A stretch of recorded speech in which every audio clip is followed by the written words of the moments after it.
So yeah, I mean, the issue we were just discussing the issue there is that you can't see any of the visual gags going on, and there's obviously a lot of that we can't discuss on radio because it's not appropriate. But with a comedy like this, it does need to be quite visual in terms of what you're seeing, because the visual gags in this are golden. So, as of recent times, on this show, we appear to be running on a theme, right?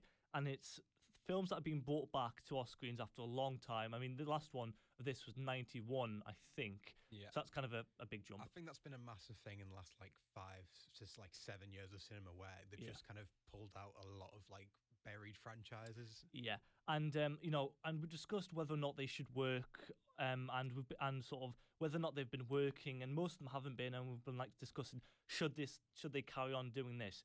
Now, The Naked Gun is once again another example of something being revived after a long time. And if that's not enough, we're also going to be talking about another film doing that in Freakier Friday in 1 week or two. It's either out next week or the week after that. So this discussion will come up again, unfortunately. But Naked Gun, I will say, though, is a pretty rare example of this formula working better than others. Yes, they've been brought back for another film, but this time it works pretty well. But there are still some issues I'll get into. And just for disclaimer now, I did laugh throughout this, and the audience that I saw this with did laugh as well. So establish that from the beginning. I laughed, and other people in my showing laughed as well. So it's not completely empty. Yeah, I mean, as long as there's laughter, I think there's some level of achievement in that kind of film. Yeah, so let's just get that over. There are parts that are funny, and I do miss these kinds of comedies. You've got the airplanes, it's obviously sort of Abrams and Zucker stuff as well, and the Spaceball films, the Austin Powers films. But with these kind of comedies, there's gags in every frame and every piece of dialogue. And these are the kind of comedies that I do miss so much, the airplane stuff and the Austin Powers stuff. The main thing here is pretty simple, though.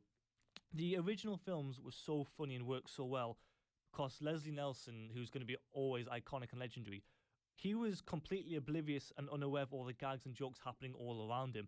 That's why they work so well. And people think of him as this all-time great comic actor, but he never was that, and he's never claimed to be that.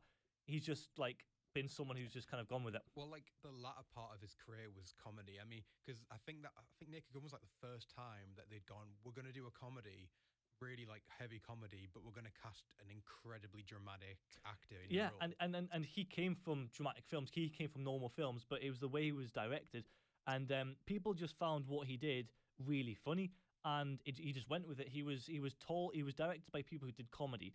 And people just end up laughing at the really simple things he did, and they just ended up working. I mean, it was mainly up to the directors who made him funny. It wasn't him doing anything new or revolutionary.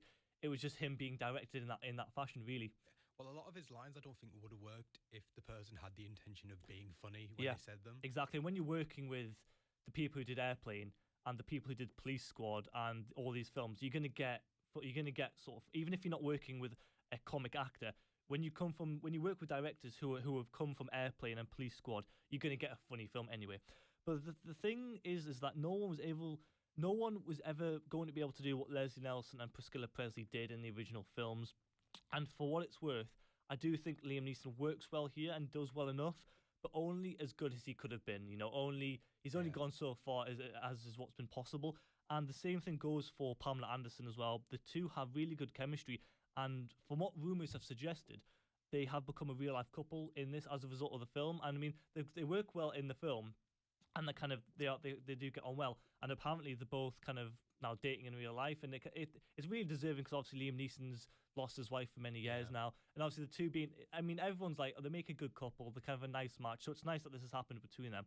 But I do think, however, some gags in this are stretched too far. And there's a joke about kind of terrestrial TV and box sets and TV and stuff, which was a little bit tumbleweedy. It's a little bit like, this is not really landing. And like the first one did, really. And we have a romantic montage involving Frank and his new love interest, which we had in the original films. You just had the romantic getaway moment. That's done here again, as was done in the original.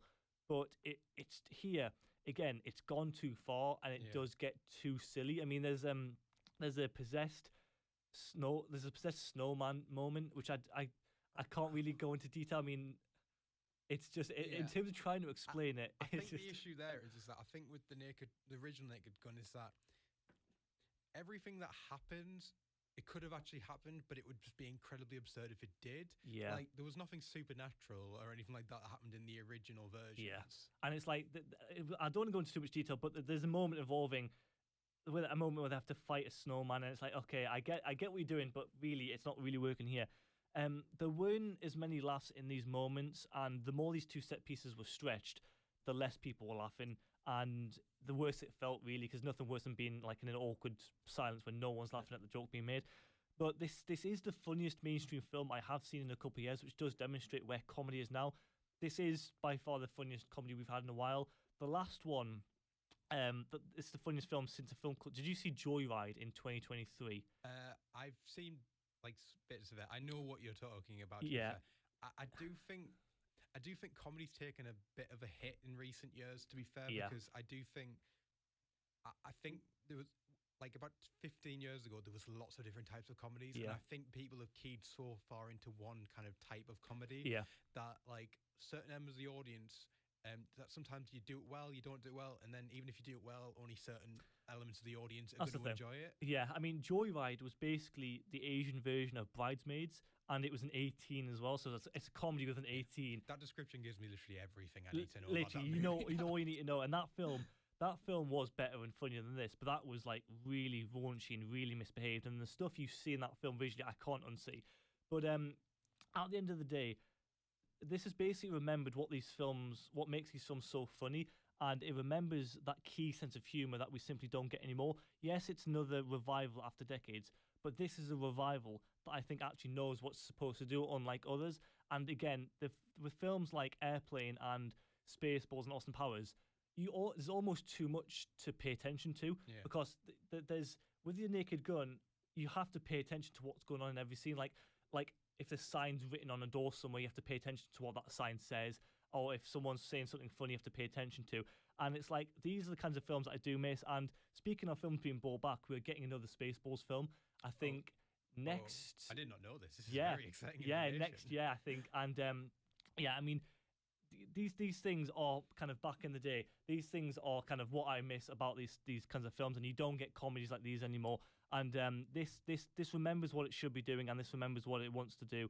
And yeah, for a new Naked Gun film, this was as good as it could have been. And for a new Naked Gun film, they've got away with it as much as they can. It does remember what made the first one so funny, and it does go for that kind of sense of humour. But this time around, it's a little bit of a miss here, and I was a bit underwhelmed by some of it, and I do wish some of it was a little bit funnier. But it's a 3-star film for me, and I think for a Naked Gun film, I think it did as well as it could have done, really. Yeah.